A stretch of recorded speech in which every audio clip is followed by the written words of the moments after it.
তোমাদের একটা জিনিস দেখাই, দেখো আমি টবের মধ্যে পালং শাক লাগিয়েছি, শীষ পালং হয়ে গেছে, কত বড় বড় লম্বা লম্বা হয়েছে। দেখো এটা, দেখো কত বড় হয়েছে। আমি তো ভাবতেই পারিনি যে এত বড় হবে এই টবের মধ্যেই, ছোট্ট একটা টবের মধ্যে এত বড় বড় হবে পালং শাকগুলো। দেখছো কি সুন্দর লাগে না নিজের হাতে যখন লাগাই আর কোনো জিনিস এত বড় বড় হয়।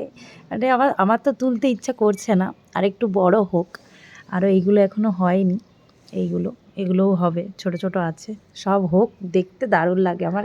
মানে তুলে খেতে ইচ্ছা করছে না, এত সুন্দর, দারুণ লাগছে দেখে। টবের মধ্যে হয়েছে, খুব ভালো লাগছে। এখানে ধনেপাতাও লাগিয়েছিলাম, ধনেপাতা হয়েছিল।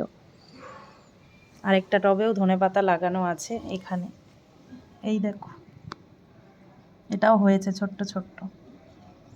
এখানে আছে, এটা মনে হয় লঙ্কা গাছ, লঙ্কা গাছটা হবে কিনা বলতে পারছি না। এগুলো হচ্ছে, সব থেকে দেখে আমার এটা ভালো লাগছে, খুব সুন্দর। মানে যখন হাওয়া দেয় আর যখন পাতাগুলো নড়ে না, আমার খুব ভালো লাগে দেখতে, মনটা মানে ভালো লাগে, মনটা খুশি হয়ে যায় পুরো একদম। তো এটাই তোমাদের সাথে একটু শেয়ার করলাম, আমার লাগানো পালং শাক কত বড় বড় হয়েছে।